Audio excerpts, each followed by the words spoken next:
Put the bunny back in the box. I knew you was a punk, and I was right. You been playing us all along. You a free man. I said, put the bunny back in the box. Welcome back to Thinking Critical. This is Wes, and 2020 has been a record-breaking year in crowdfunding between Indiegogo and Kickstarter. They've shattered all the records for the amount of money pledged to comic book campaigns, and that was done in September. That was only 9/12 of the year, so 3/4 of the year. So it's just they're going to be blowing away the records. And somebody that is a contributor to the channel, good friend of mine that has had a hand in that, is Timothy Lim, the author of, he's not the author, he's the artist behind Kamen America, Black Hops, Trump Space Force, Soul Finder. You've done a lot of projects, Tim. How are you doing today? I'm fantastic. Thank you for having me on the show, Wes. I mean, when you rank me in terms of having contributed to successful crowdfunding, I'm very humbled and honored to be considered a participant in some of that. Yeah, it's been a great year. Obviously, crowdfunding is getting bigger and bigger. We're seeing bigger name people coming into crowdfunding, and there's been some different opinions on that. We're definitely going to get yours, and we're going to talk about Kamen America Volume 2, which is ending on Indiegogo here in, I think, within the next 48 hours. But before we get to all that, I do want to say, if you haven't subscribed to the channel and you're here, subscribe to Thinking Critical YouTube, hit the bell for notifications, give us a thumbs up if you enjoy this video, give us a thumbs down if you don't. Either way, Tim and I would love to hear your comments in the comment section. What do you think about Kamen America? Were you happy with your book that you got? Did you support this project? Are you going to support future projects? And if you have any tips or wants from Tim, let him know in the comment section as well. He's going to be reading them. All right. So now I'm going to stop this, and I'm going to share this. Boom. So, Tim, like I mentioned earlier, you have Kamen America Volume 2 wrapping up on Indiegogo. Less than 48 hours left. You went well over the 20,000 mark. Now, people might not realize this. This book was already funded on Kickstarter. What was the total number there? Exactly $66,001. $66,000, and you've hit over 23. You're heading towards triple or six figures, right? In total. It looks like we're approaching there. I mean, I don't want to say anything too soon, but we're definitely approaching that number, the 6-digit number in the cumulative total. Man, that's awesome. And I know there's been some people that have misconstrued your campaigns. You do the original on Kickstarter, and then you do it on Indiegogo. So when people look at Indiegogo, this isn't the total amount. It's actually just a smaller percentage of it. That's correct. So our business model is that we go to Kickstarter first, and in all transparency, I've said it several times, but Wes here from Thinking Critical was very crucial to that. I think he will actually recall the conversation that I had with him in private, where I asked, a lot of people have been trying to get us to go into Kickstarter platform. I don't know anything about it. In your opinion, as a kind of ombudsman, looking at the two platforms, would you say that from a consumer aspect, that it would be beneficial or good or even wanted that we go over to Kickstarter? And you gave me a very quick, emphatic yes, mostly because of the market that Kickstarter provides. There are a lot more comic readers on there simply because it's an older platform. It's been around since the very beginning of, I guess, when crowdfunding was in its inception. And so the reason why we go to Kickstarter first is because it's a bigger marketplace. People can shop there. We're likely to get funded very quickly simply because of your odds of getting funded are pretty good. And after everything is ordered and everything is fulfilled on Kickstarter, then we go to Indiegogo, and it's basically a sell-off of our remaining stock, which is why if you look at this campaign, everything is limited. So there's been a lot of confusion around that. We've had some people say, oh, it's a failure, especially because this is a really short campaign. It's only 14 days. I think we were probably 3 days into our campaign, and people were taking a look at it and saying, oh my gosh, like, this is abysmal. Look at their numbers. They're not doing so well. And they just had no clue as to where we begin or how our business model even works. Yeah, you already funded at 66,000. This is just reaching another set of consumers that there are consumers out there that are strictly Indiegogo consumers. They don't want to go to Kickstarter, and you're going out there and making sure that you're filling their needs as well. I think it's terrific. Yes, and that was from the specific requests of people who are loyal to Indiegogo. They don't want to support Kickstarter for what they perceive to be a political reason. And there's a little bit of that I can touch on too. Some people say, well, Kickstarter, they have this political policy that I don't like.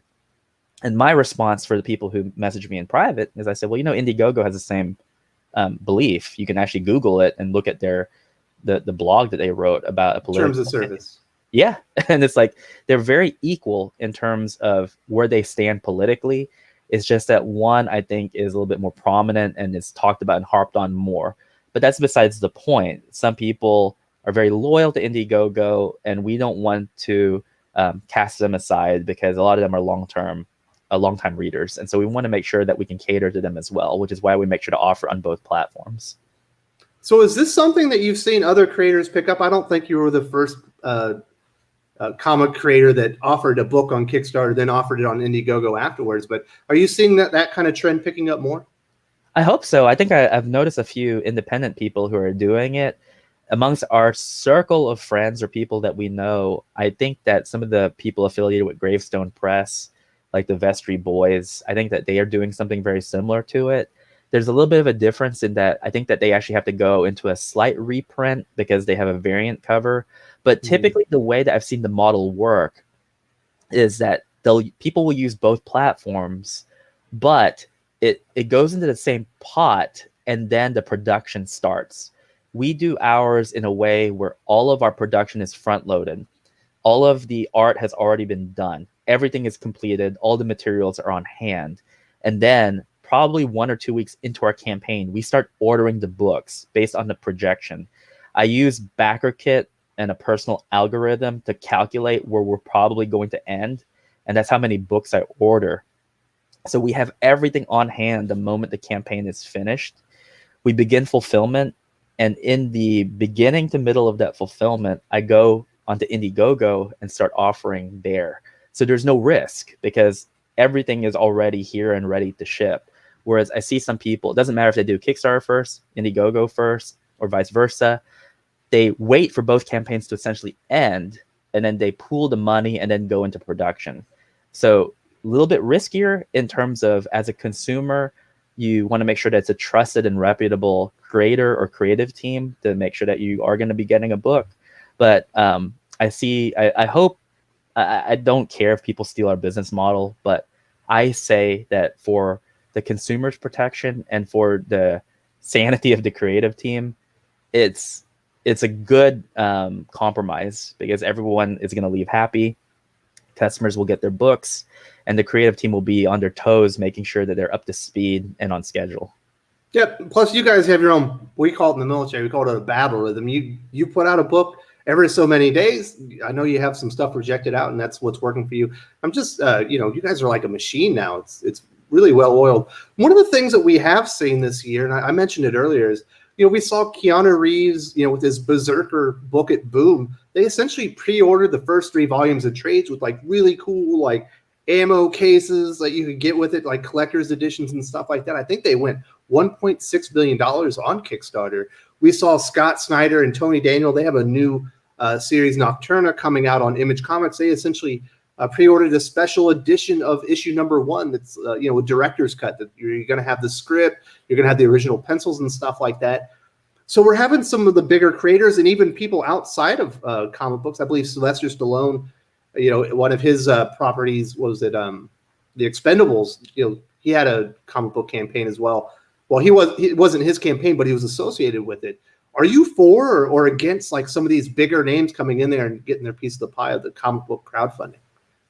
I don't really have an opinion per se about it at all, but I do look at what other people have said. So I've been able to kind of coalesce a bunch of opinions together to kind of see where people are coming from. To that point, I know a lot of people don't like it because they feel that if you're a large comic book company or a personality, you defeat what crowdfunding was intended to do, which is if you're a creator with an idea and funding is your problem, then this was an outlet to help you out with that. Now, obviously, if you're a big company, in theory, funding should not be a problem. You should be able to afford it. I would feel like I'm a bit of a hypocrite if I were to agree completely with that perspective, because obviously we take a risk in terms of we put our production on the front end. And so we have essentially funded ourselves, hoping to get a product out there. And definitely on our second go around, if we go to Indiegogo, funding is not the key, because we're already set based on where essentially you guys have funded the comic books by not paying yourself for a couple of years producing comic books. Correct. And I think that where the argument lies is the nature of the funding, because if we are using the platform to get a product to you, and we don't have a not secure, but if we don't have a well-established base of doing it, then the funding is important in order for us to get the machine oiled, so to speak. We do have a website like iconiccomics.com. It's not owned by me. It's owned by our fulfillment/imprint company that is run by a friend of mine, not by me. I don't have a stake in it.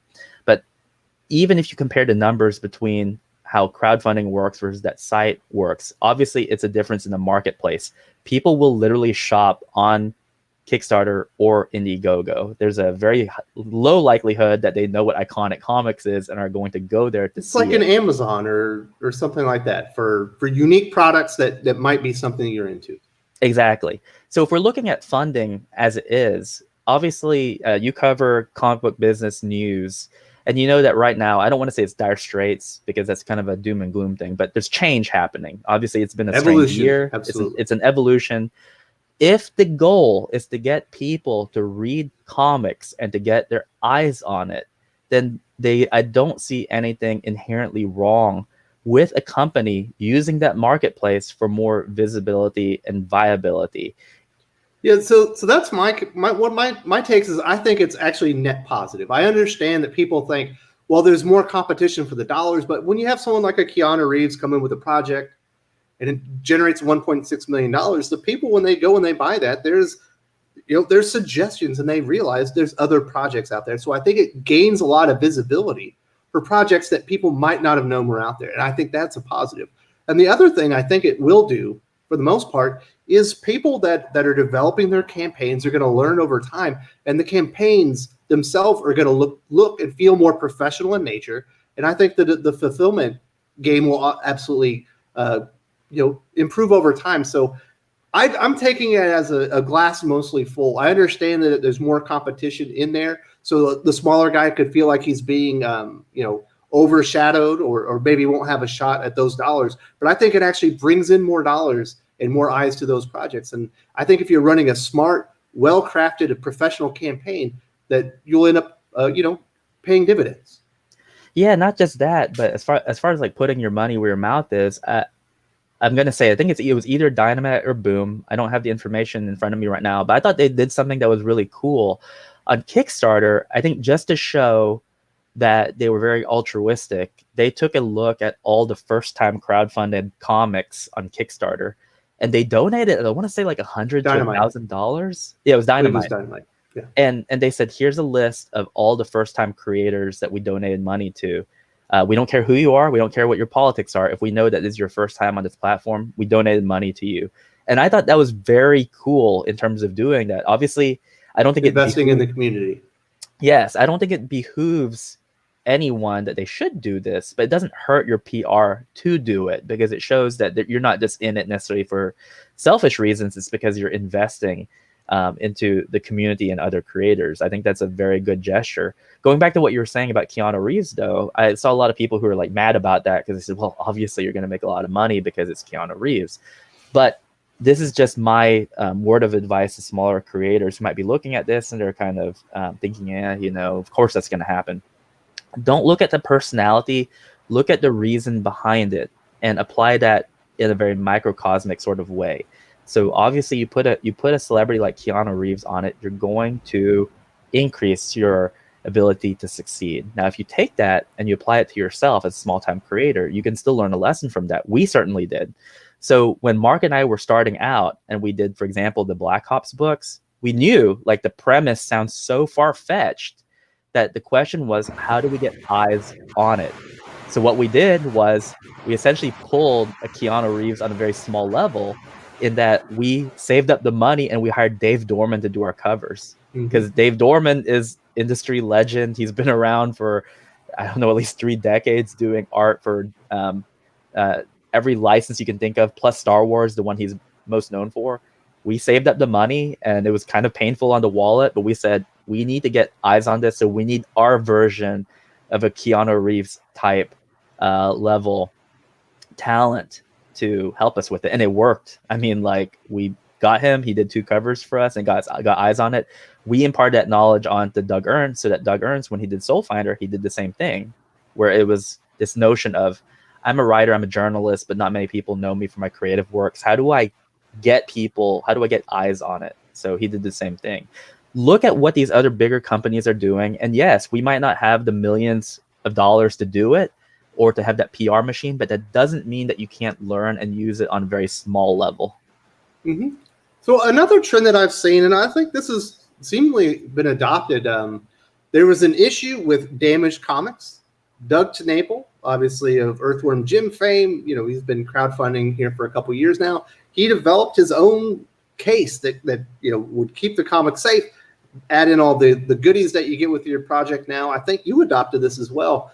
That seems to have been a big hit. Is there anything else that people are doing as add-ons, or maybe just to improve the overall condition of the comics as they arrive?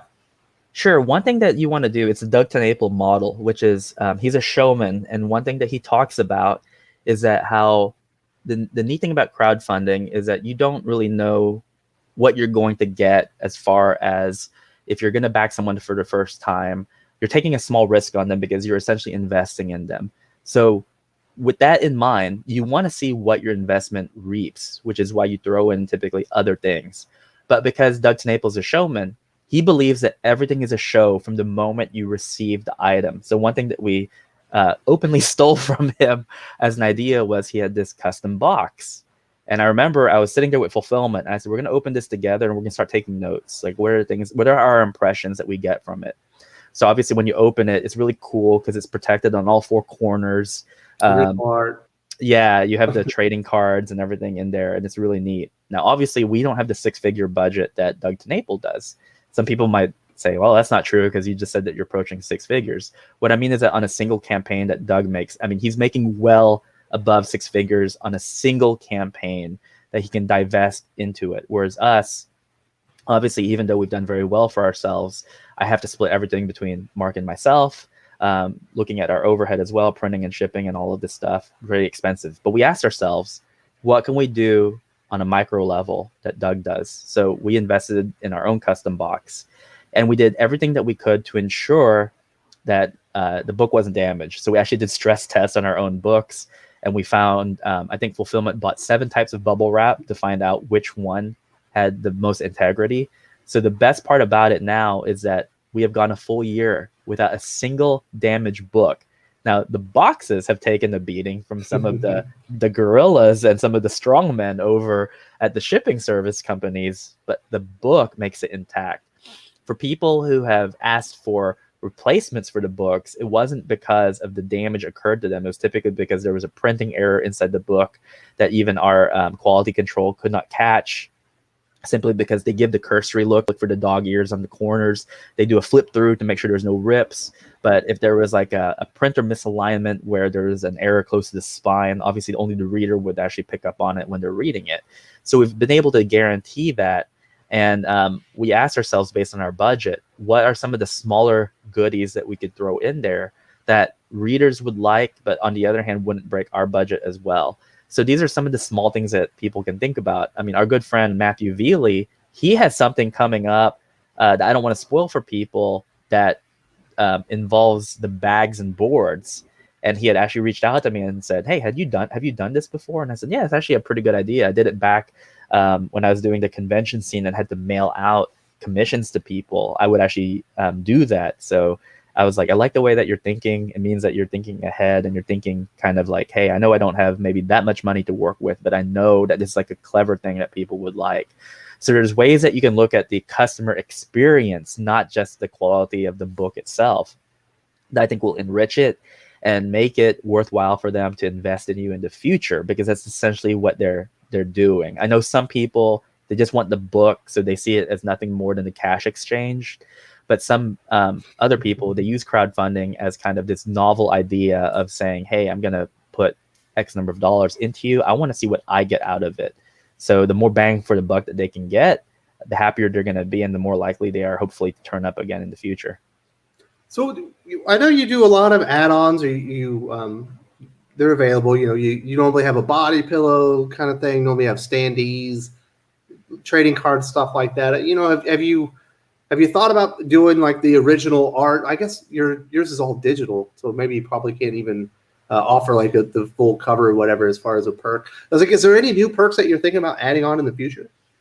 There are. On our surveys for Kickstarter, we actually asked the question, what perks would you like to see in the future? So we take a tabulation of them, and we separate into two categories. One are the ones that are most popular. It's what you would expect. I think pins are a big one. Lanyards are another one as well. And then we have another category where it's like the really unique stuff, like things that we hadn't even thought about, things that are on our list. So for Kamen 3, we're actually into production of everything, of all the merch that we have coming. And that campaign is going to launch in January. I'm about 14 pages away from finishing Kamen America 3. So I'll have those done here in the next 2 weeks. And then we're going to launch that campaign in January. But in the meantime, we're already halfway to 3/4 of the way done through the merch. One thing I can tell people right now on your show, I hinted at it on Twitter, but obviously you have to be on that platform to see it. But I can tell your listeners that one thing we have for sure is we have masks. So obviously the name is Kamen America. Kamen is Japanese for mask. And we've had a couple of cosplayers who have already reached out to us asking us if they can cosplay the character. And that's where essentially the idea came from, was, hey, why don't we partner with some mask companies to create them so that you can either use it as a display piece on your mantle, or if you're a cosplayer or want something to wear to a local convention, like you can get one of these. So we're actually in production of those right now. I think by the time the campaign launches, I think we're going to have 75, and they're all handmade in the USA. They're not foreign made. So that's one of the. So those are going to be like a premier. Yes, add-on. That's going to be a premier perk or add-on. Kickstarter has approved us for add-on perks. We just haven't decided if we're going to use it as part of the normal combination, or if it's going to be something that people can add on when they check out. Interesting. So the last thing I do want to talk about is the production itself. You and Mark, like I said, you guys are a well-oiled machine, but now you're working with Iconic Comics, who essentially do the production, but they have their own website. So if people wanted Kamen America Volume 1 or Black Ops or some of your other older books, they're actually available online now. So you do have a permanent e-commerce site where Iconic is selling your books. They're doing the same thing with Doug Ernst and some of their other customers. I'm seeing other people that are starting up full-time like distribution, not for their own comics, but distribution platforms for people that are crowdfunding, so they can take the weight and the burden of that off and take it on for themselves, obviously for a fee. Do you see that getting bigger and bigger and more refined processes? I hope so. I think that's a great idea. I know Matthew Veely. I know that he's doing that for his own books, and I think for Vestry as well. And I'm hoping that more people do it because it's lucrative. Fulfillment is tough. It's easy if you're doing it for like 100 books. You could probably do it in a week, assuming that you do your time well. But if you start going into really, really high numbers, it's going to take you weeks to months to do it, because you have to take time out of your day. You have to set up a stamps.com account, get all the necessary materials, bubble wrap, packaging, and things like that. And that's time that you lose. That's time that you could spend working on a book or doing something else, or writing if you're a writer. And the beauty about what we do with Iconic, again, I don't own it. It's a friend of mine here in town who's an entrepreneur. And I approached him with this. We were having dinner one day, and I said, here's a problem that a lot of the crowdfunders are having. And he said, oh, the problem is fulfillment. I said, yeah. And he said, well, I think we have a way of working around that. So he and I have a business agreement in place in terms of, I know how he makes money, not only off the fulfillment, but also in the residuals, because he sells our backlog. That's essentially what happens. Is the way I pay him is not only per unit, but I have it set up so that after the campaign is over, he is guaranteed a certain number of books that he can sell on his own through the Iconic site. And Mark and I don't make a penny off of it, because the understanding is that he would make the money off of those residual sales. And that's great. He's happy because he's able to make money off of that. And we're happy because we're able to kind of sell off our backlog, and it creates demand. If you look at Kamen America 1 and the Walmart books on eBay, they're going for, I don't know, like $140 last time I checked on Walmart, and like $90 to $110 in Kamen America. That was before Antarctic Press reprinted their own version for retail. So we have a four-way business model. We have Kickstarter, we have Indiegogo, we have the runoff with Iconic Comics, and then we have the retail with anything that Antarctic Press decides to put out. So versatility is key. You look at how you can ethically make money using a variety of different means. And as far as a crowdfunded creator is concerned, someone who's independent, if you can find a venue or an avenue that you can get your product out there, you should look into it because it'll be worthwhile. Webtoons is another one. I think we're too far gone to really use that as a viable means, but I don't discourage people from pursuing it. I think it's great. And honestly, if we had found it sooner, I think we might have gone that route. But that's another one that I've been encouraging people to look at as a way of getting eyes on your project. Well, Tim, I want to say thank you very much for coming on, just talking about your personal experience and your personal experiences, talking about some of the comic book crowdfunding trends that we've seen. Obviously, this was the most lucrative year in the history of crowdfunded comic books between Kickstarter and Indiegogo. I believe you know, Kamen America Volume 2 is your most lucrative project, correct? Correct. As to date, on the first go around in Kickstarter, 66K with an increase of triple fold our backer base. It was incredible, and it's very humbling to see that, because other than guys like you, Wes, and some of our friends like Englentine with I Love Comics, just some guy actually put out a review yesterday, Doug Ernst, and like #1 Marmaduke fan. We don't have a big platform as far as like YouTube is concerned and getting that market out there. So seeing people organically coming back because they like the work, it's humbling. And the most that we can do is just put out a good quality book, and we hope people see that. So obviously, we're recording this on 30 November. The campaign closes out on 1 December, correct? That's correct. So right now, I know you're in the Philippines, but if you're in the States, it's going to end at midnight tomorrow on Tuesday. So that's going to be your last chance. And whatever we have left, we will sell through iconiccomics.com. And there will be a link in the video description for people that are interested in this project. Hopefully you've already picked it up, but if you haven't, you still got a short amount of time left. Tim, thank you so much. I really appreciate the time and just talking about all this. You're such a good guy, Tim. I try. I know I have detractors out there, but I also have a lot of friends, a lot of acquaintances, and a lot of supporters as well. So Mark and I, from the bottom of our hearts, we appreciate it. I know it's after Thanksgiving, but just as a belated happy Thanksgiving, we're thankful for you and for everyone else who tunes in and listens to you and enjoys your content, and enjoys our work too. Well, thank you very much. I'll talk to you later, brother. Have a good one.